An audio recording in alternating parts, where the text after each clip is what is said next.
जब ऐसा अभिमान आया तो कहते हैं जहाँ पर अभिमान होता है वहाँ पर परमात्मा नहीं होते, भगवान अंतर ध्यान हो गए। गोपियों ने अब भैया कन्हैया को ढूंढना प्रारंभ कर दिया कि श्याम सलोने हमने छोड़कर क्यों चले गए, हमने ऐसा क्या अपराध कर दिया। और ढूंढने लगती है कन्हैया को जोर जोर से और केवल अश्रुपात करती हैं और कहते हैं अरे तुलसी तेरे पास तो कन्हैया रहते हैं और तेरे को तो पसंद करते हैं, इसलिए अगर तुलसी तेरे को कन्हैया का पता हो तो हमें कन्हैया का पता बता दो।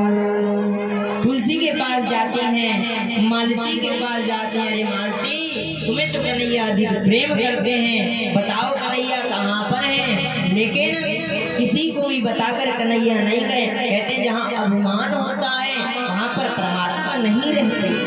और मानो एक रथ से पर्याहीन हो जाता है उसके समान आज गोपियों की यह दशा। गोपियां रुदन कर रही हैं, रे श्याम सलोने हमने तो आपसे प्रेम किया फिर आप हमको छोड़कर क्यों गए। ढूंढती है, रोती है, गाती है। कहते हैं राधा रानी कन्हैया के साथ थी। राधा रानी कहती कन्हैया मेरे पैर में कंकड़ चुभ गया है, मेरे को अपने कंधे पर बैठा लो। जैसे ही कंधे पर बैठाने के लिए तैयार होते हैं कन्हैया अंदर ध्यान हो जाते हैं। जब अंतर ध्यान में तो गोपियों ने रुदन मचाया। राधा को कहते हैं भक्ति। गोपियों ने सोचा राधा मैया तो माँ है और माँ अगर जिस रास्ते को बताए शायद उस रास्ते पर चलने से शायद में परमात्मा की प्राप्ति हो सकती है। राधा रानी को ढूंढा, राधा रानी के पास गए, राधा रानी को देखा तो राधा रानी के पास भी कन्हैया नहीं थे। रोना प्रारंभ कर दिया और गोपियां इतना कन्हैया को ढूंढती हैं, खोजती हैं, लेकिन कन्हैया कहीं भी नहीं दिखे। और अब तो कहते हैं जिस स्वरूप से परमात्मा को याद करो और जिस भाव से जीव परमात्मा को याद करता है उसी भाव से जीव परमात्मा को प्राप्त कर लेता है। और आज यहाँ पर गोपियों ने रुदन मचाया।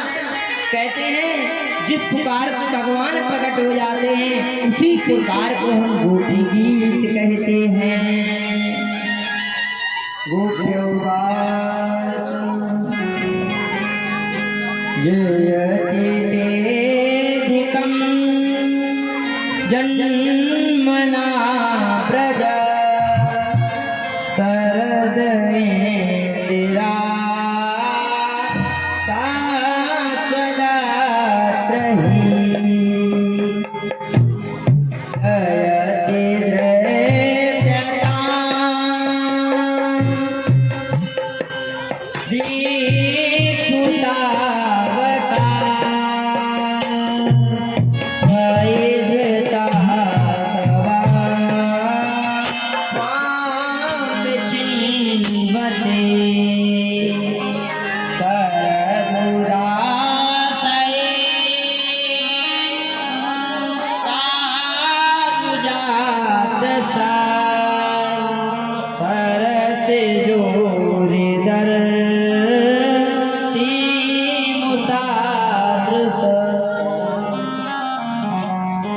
गोपियां कहती कन्हैया जब से आपका ब्रज में जन्म हुआ प्राकट हुआ तब से मानो यहीं पर स्वर्ग बन गया हो, यही हमको वैकुंठ लगता है। हे मधुसूदन, हे घनश्याम, त्रिभुवन में सर्वश्रेष्ठ ब्रह्मांड को रचाने वाले प्रभु, जब से आप यहाँ पर आए हैं तब से मानो वृंदावन में स्वयं लक्ष्मी माँ का स्थान बन गया है। जब से यहाँ आप विराजमान हैं तब से ऐसा लगता है कि हम मानो स्वयं स्वर्ग में बैठे हों।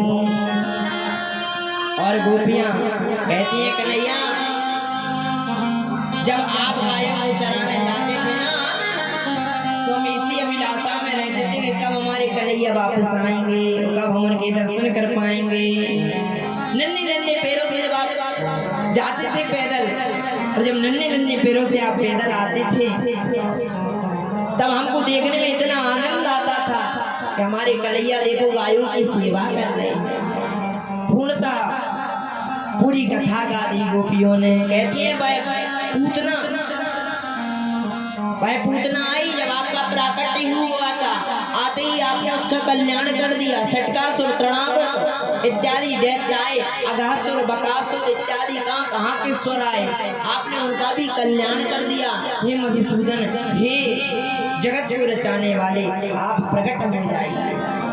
जब ऐसी करुणा पुकार लगाई गोपियों ने, तब भगवान के बीच प्रकट हो गए। बोले राज बिहारी भगवान की। जैसे कन्हैया प्रकट हुए, गोपियां ने हाथ दी। गोपियां कहते कन्हैया, हमने ऐसा कौन सा अपराध कर दिया था जिसके कारण आप अंतर ध्यान हो गए थे। जीव को समझना चाहिए कि जिस प्रकार गोपियां जो परमात्मा से प्रेम करती हैं, वह गोपियों की भी भगवान ने परीक्षा ले ली, तो हम और आप तो कुछ है ही नहीं। ये केवल अभिमान आ गया कि परमात्मा तो हमारे पास है और किसी के पास नहीं। उतने में परमात्मा अंतर ध्यान हो गए। तो आप और हम किस कैटेगरी के हैं, किस क्या भाव रखते हैं परमात्मा के प्रति? केवल हम कृष्णा मांगते हैं, हम केवल परमात्मा से कुछ मांगते ही हैं, परमात्मा से परमात्मा को कभी नहीं मांगा। गोपियां कहती हैं केवल मैं इसी कारण अंतर ध्यान हो गया था कि मैं तो केवल जहां पर मैं आ जाता है वहां से मैं स्वयं अंतर ध्यान हो जाता हूं। कहा मैंने ज्ञान में कहते हैं मैं, भक्ति में कहते हैं तू, मैंने बताया था। इसी प्रकार परमात्मा समझाते हैं कि जीवन में जो मैं करता है, मैं उसके सामने से अंतर ध्यान हो जाता हूँ। देखते ही देखते और परमात्मा कहते हैं जागी रही भावना जैसी प्रभु मूरत देखी तन तैसी। जिसकी जैसी भावना रहेगी परमात्मा भाव से उसको देखने की, बस देखने की दृष्टि होनी चाहिए अच्छी। भगवान ने गोपियों को समझा और गोपियों के साथ महारास करना प्रारंभ किया। मानो ब्रज में आज आनंद ही आनंद छा रहा था। इतने में कैलाश पर्वत पर विराजमान भोलेनाथ ने जब दृश्य को देखा तो प्रसन्न हुए। पार्वती मैया तैयार हो रही थी जाने के लिए। सब जाते हैं, भोलेनाथ कहते हैं आप कहाँ पर जा रही हो देवी? पार्वती मैया कहती रास रच रहा है, हम रास में जा रहे हैं। तो बोले हम नहीं चल सकते थे। बोले आप नहीं जा सकते, वहां पर पुरुष अलाउ नहीं रहते। बोले फिर क्या करें? बोले जो स्त्री होता है वही जा पाता है। तो आज भोलेनाथ को माता ने श्रृंगार कर दिया। महाराज अच्छी साड़ी पहनाई और स्त्री के जैसा भगवान का बढ़िया दिव्य श्रृंगार किया। कंगन पहने, मांग भरनी, दिव्य घूंघट करते हुए भोलेनाथ आज वृंदावन में दर्शन करने के लिए भगवान के जाते हैं। बोलिए शंकर भगवान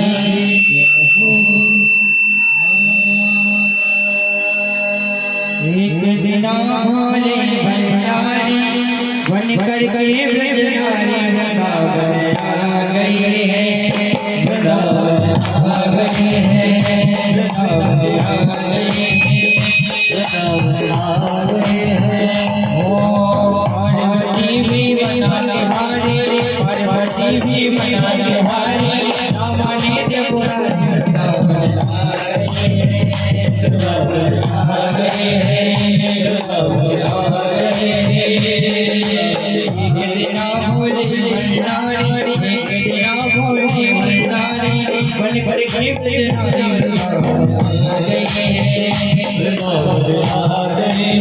बन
बहुत अच्छा भजन यहाँ पर गा रहे हैं, क्योंकि यहाँ पर कथा खत्म होने के बाद कथा का हमारा समापन होता है, उसके बाद यहाँ पर ऐसा नृत्य चलता है कि पूरे गाँव के नाचते हैं।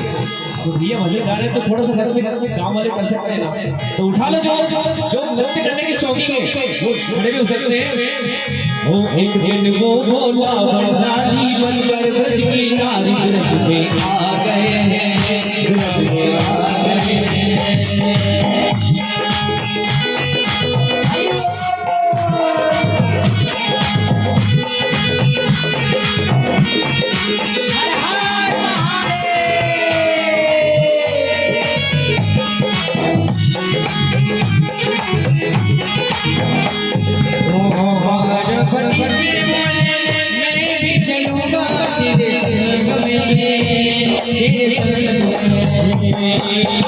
पार्वती से बोले मैं भी चलूंगा तेरे संग में, तेरे संग में मैं भी चलूंगा तेरे संग में, तेरे संग में।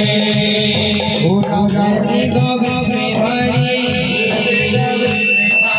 आसरती गागा में हरी तेरे सैया प्यारे आ गए हैं, आ गए हैं।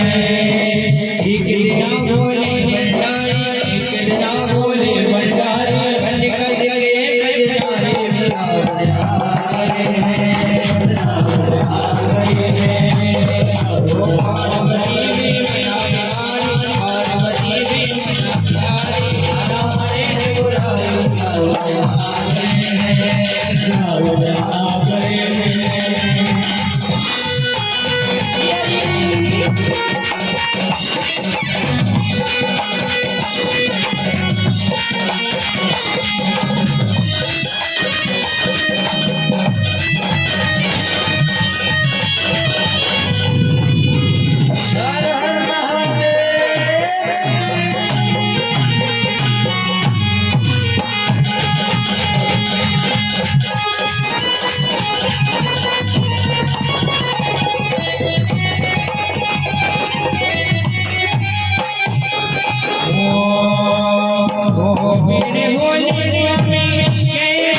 भगवान महादेव पहुंचे और जैसे ही महादेव नृत्य करने लगे, झूम तांडव करने लगे, तुरंत बाद केस खुल गई, जटाएं साड़ी वाड़ी तो कोना में गई, बाल वाल सब निकल गए। जैसे ब्रज की नारियों ने देखा, भोलेनाथ कहाँ से प्रकट हो गए।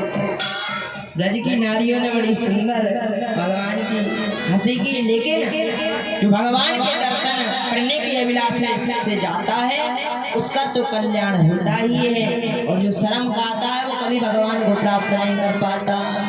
बताओ, भगवान ने तो स्त्री का रूप धारण कर लिया, लेकिन आप लोगों को देखो, आप लोग तो वैसे के वैसे बैठे। हमारी माताओं ने तो कितना दिव्य नृत्य किया, रास रचा था, आप लोग नहीं रच पाओगे रास। दिव्य भगवान का रास हुआ, और वही भगवान गोपेश्वर के रूप में वृंदावन में प्रकट हो गए। बोलो गोपेश्वर भगवान की जय हो। गोपेश्वर में भगवान शंकर विराजमान है, जिनका स्वरूप बिल्कुल नारी जैसा है। जो मनोकामना होती वहां पर रख दो, बस अपने आप पूर्ण हो जाती है। ऐसे भोलेनाथ की महिमा है। और कहते हैं जो इस दिव्य रास पंच अध्याय को श्रवण करता है उसके सारे पाप नष्ट हो जाते हैं और पुण्य उदय हो जाते हैं। ऐसी रास पंच अध्याय बहुत सुंदर गाई। इसके तत्पश्चात वर्णन आता है। एकदा देवयात्रा गोपाला जातको तुका अनभेदया दत्ते प्रियानो नमः। एक बार की बात है, नंद बाबा ने सोचा शिवरात्रि के पर्व पर यात्रा करने का। पशुपति भगवान शिव शंकर की यात्रा की। यात्रा करने के लिए दिव्य सामग्री को रखा और भोलेनाथ की पूजन करने के लिए यात्रा की। लेकिन महाराज यात्रा तो की, जैसे वहां पहुंचे दिव्य भगवान का पूजन हुआ। लेकिन यहाँ पर कंस का भेजा हुआ सुदर्शन नाम का एक राक्षस आधम का, जो सर्प के रूप में था, जैसे ही वह आया तो रात्रि का समय था, नंद बाबा लेटे हुए थे। जो वो अपना मुंह खोला और नंद बाबा के चरण जो थे वो मुंह में भर लिए। अब नंद बाबा ने चिल्लाना प्रारंभ किया, बचाओ कन्हैया, बचाओ कन्हैया। जैसे ही कन्हैया की नींद खुली तो कन्हैया ने देखा ये कहां से आ गया।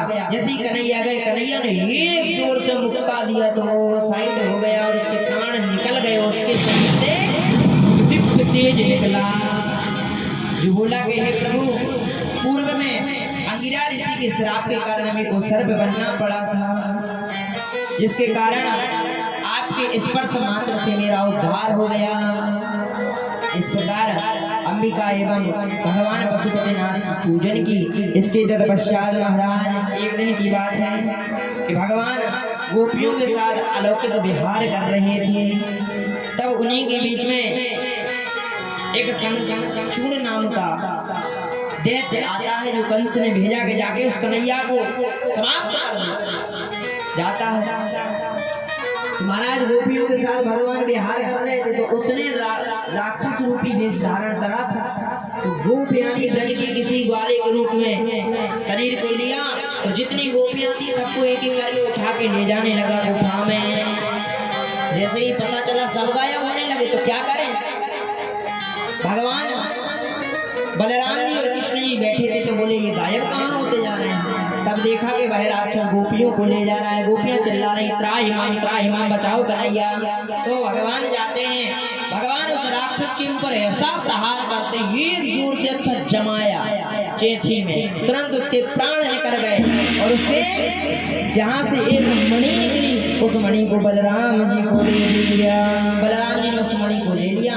इस प्रकार भगवान ने गोपियों की रक्षा। इसके बाद वर्णन आता है युगल गीत का। गोप्या कृष्ण वयं यातो तनोद्रे चेतसा कृष्ण लीला भयागं गोविंदये वश्यवानम। युगल यानी जोड़ी। जब राधा और कृष्ण साथ खड़े होते हैं तो महाराज एक दूसरे के ऊपर कंधे पर हाथ रख लेते हैं और मधुर से मुरली वादन करते हैं कन्हैया। और राधा रानी की ऐसी युगल जोड़ी को हम युगल गीत कहते हैं। और इसके बाद वर्णन आता है कि एक बार की बात है, भगवान श्री कृष्ण ब्रज में गायों के पास थे, गायों की सेवा कर रहे थे। तब छोटी छोटी गाय आगे भाग जाती है, कन्हैया जोर से पकड़ लेते, कभी खिलाने लगते तो कभी हाथ में ले लेते। मतलब गायों से इतना प्रेम करते हैं ना कन्हैया, और ब्राह्मण सारी संसार में किसी से करते हैं। इसलिए गायों को खिला रहे थे। तब उन्हीं के बीच में अरिष्टासुर नाम का दैत्य आता है, जो बैल के रूप में था। महाराज इतनी जोर से वो दौड़ लगाता था, जो गर्भवती स्त्रियां होती थी उनके गर्भ गिर जाते थे, इतना भयंकर था। और बैल तो बैल होता है, कहीं भी छोड़ दो तो एक लट्ठा मारो, खेत में छोड़ दो, फिर देखो उसका उग्र रूप। वही बैल आया कन्हैया की ओर दौड़ा मारने के लिए, भगवान ने उसके दोनों आगे के पैर पकड़े और जो करके घुमाया, ऊपर उछाल दिया, ऊपर उछाला, नीचे गिरा, उतने में ही उसका कल्याण हो गया। बोले कृष्ण कन्हैया लाल की। इस प्रकार अष्टासुर नाम का दैत्य भेजा, जो तुरंत ही उसका उद्धार कर दिया। जैसे ही वह मरा तो उसका तो महाराज कल्याण हो गया। अब एक दिन की बात है कि अब नारद जी ने सोचा कि अब तो भगवान के पास जाना चाहिए, तो भी अब आगे की भी तो लीलाएं हैं, इसलिए कंस गया। कंस के पास नारद जी जाते हैं, कहते और चेला कैसे? बोले बढ़िया है। आज नारद जी कंस को राज बताने के लिए जा रहे हैं, जिसको तुम मारने के लिए घूम रहे थे ना, वो ब्रज में है, वृंदावन है। और नारद जी राज बताते हैं अपने चेले को, कहते हैं यशोदया सुतम कन्या देवाज्ञा कृष्ण में बचा रामं च रोहिणी पुत्र वसुदेव विधाव्यत। कहते हैं जिसको तुम मारने के लिए घूम रहे थे ना, देवकी और वसुदेव का जो पुत्र है ना, वो वृंदावन में है, कहीं निवास कर रहा है। और जो माया रूपी कन्या थी वो अंतर ध्यान हो गई थी, वही नारायण का अवतार है। और जो रोहिणी पुत्र है वह है बलराम, जो दोनों ब्रज में निवास कर रहे हैं। और जैसे ही कंस को पता चला तो कंस ने पहले तो सोचा कि जाके वसुदेव जी को अच्छी ताड़ना दी जाए, मारने के लिए जाता है। लेकिन नारद जी समझा देते, मूर्ख हो तुम, उनको मारोगे तो वो तुम्हें प्राप्त नहीं होंगे, इसलिए उनको मत मारो। जब ऐसा कहा तब तो कंस और गुस्से में उग्र रूप में आया। बोले अब क्या करें? बोले चिंता मत करो, मैं निश्चित रूप से इतने स्वर भेजूंगा, इतने राक्षस भेजूंगा कि मर जाएगा भाई कृष्ण। जब ऐसा कहा तो नारद जी अंतर ध्यान हो गए, तो वहां से अंतर ध्यान हुए। इतने में ही कंस ने केसी नाम का एक दैत्य भेजा, जो घोड़े के रूप में आया। जैसे ही कान्हा बैठे थे कृष्ण और बलराम, तो वह केसीश्वर नाम का जो दैत्य था वह आगे आता है और घोड़े के रूप में आता है। इतने तेज जोर से आता है, पृथ्वी डगडगाने लगती है। तो जब वह आया तो ब्रज के लोग घबराए, लेकिन कन्हैया को जिसका उद्धार करना है उसका कर ही देते हैं। ऐसे ही कन्हैया ने देखा कि मेरी ओर आ रहा है, तो भगवान ने उसके दोनों लड़ते लड़ते लड़ते कभी भगवान मारते तो कभी भगवान के ऊपर चढ़ जाता। भगवान ने पीछे के उसके चरण पकड़े और आकाश में फेंक दिया, और आकाश में फेंका तो सारी दिशाओं के चक्कर काटता हुआ भूमि पे गिरा। जैसे भूमि पे गिरा तुरंत प्राण निकल गए, प्राण पखेरु उड़ गए, उसका भी कल्याण कर दिया। इसके बाद नारद जी आते हैं प्रभु के पास, जय हो प्रभु। बोले नारद जी, बोले आइए। नारायण बोले आइए। नारद जी स्वागत है। बोले प्रभु जिस राज के लिए इतने छुपाया था वर्षों तक, आज वो मैंने राज छोड़ दिया है, बोल दिया है कंस से, क्योंकि मैं भी चाहता हूँ कि आपके 16,108 विवाह हो, द्वारिकापुरी का निर्माण हो, और जो अन्य आगे की लीलाएं वो मैं देखना चाहता हूँ, इसलिए मैंने बता दिया। भगवान कहते हैं जय हो। वार्तालाप होती है। इसके बाद अब यहाँ पर कंस ने व्योमासुर नाम का एक दैत्य भेज दिया, जो ग्वाले के रूप में था। अब जैसे ही वह आया तो भगवान कृष्ण विराजमान थे वहीं पर, अपने गोप बंधुओं और ब्रज के जितने श्री रामा मधुमंगल इत्यादि बैठे थे उनके बीच में थे। अब जैसे ही देखा वह जो दैत्य आया वह भगवान श्री कृष्ण मित्रों को उठाकर गुफा में ले जाने लगा। भगवान ने देखा ये तो राक्षस है। राक्षस को देखा, भगवान पीछे से गए और उसके ऊपर अपने हाथों का ऐसा प्रहार किया वक्षस्थल पर कि उसके भी प्राण निकल गए। गोविंदाय नमो नमः हो गया। इसके बाद भगवान ने अपने मित्रों की रक्षा की। इसके बाद अब कंस ने सोचा क्या करूं, तो कंस ने महाराज अक्रू जी को बुलाया। अक्रू जी से कंस कहता है कि आप वृंदावन जाइए, वृंदावन जाकर के कृष्ण और बलराम को लेकर के आइए। हम यहाँ पर कुबलिया पीठ हाथी के द्वारा, जिसमें 10,000 हाथियों का बल है, हम उसके द्वारा उसको कुचलवा देंगे। चाणूक और मुष्टिक से मल युद्ध में मरवा देंगे। आप चिंता मत करो, बस आप लेकर के आ जाओ। अब जैसे ही कहा तब महाराज अक्रू जी कहते हैं शायद तुम अपना खुद ही नाश करा रहे हो, सुधर जाओ। कंस ने वैसे ही कहा तो कंस कहते हैं तुम चिंता मत करो, मैं तुम्हें इतना धन दूंगा, मैं राजा बना दूंगा मथुरा का, लेकिन तुम मदद कर लो। वैसे ही कहा। अक्रूर जी ने सोचा कि आज तो भगवान के दर्शन होने जाना है। अपने रथ पर सवार हुए और महाराज ब्रज की यात्रा करना प्रारंभ किया।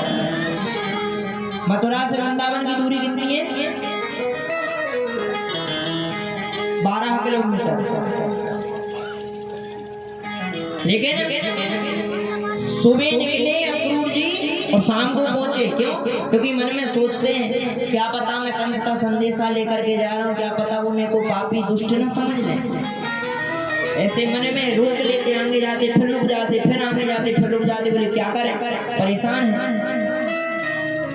लेकिन भगवान का चिंतन करते हुए श्री धाम वृंदावन पहुंच गए।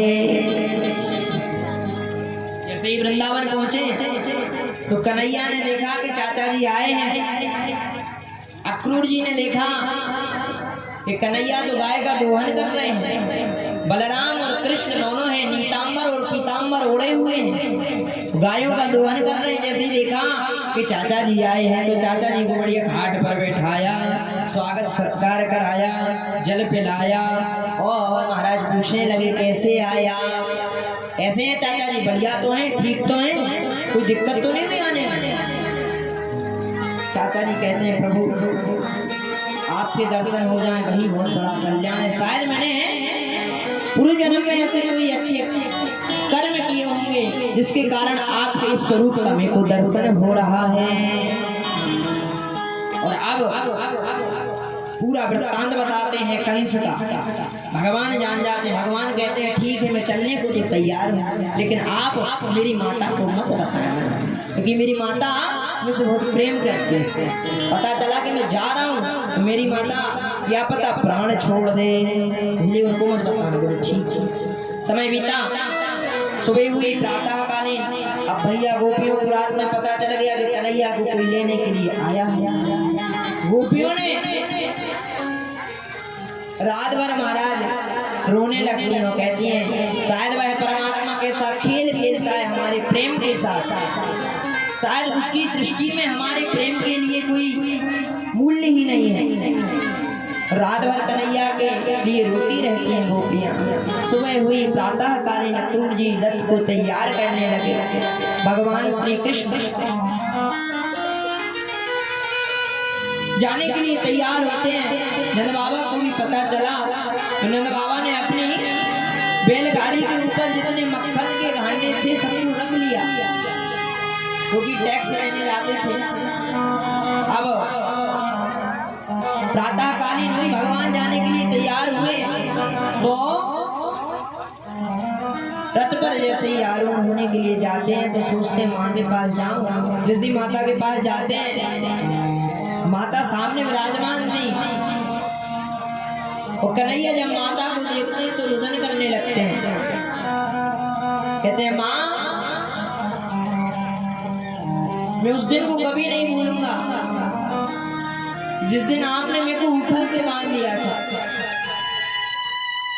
और आप उस दिन को भूल जाना कि मैंने माखन के हांडों को फोड़ दिया गया।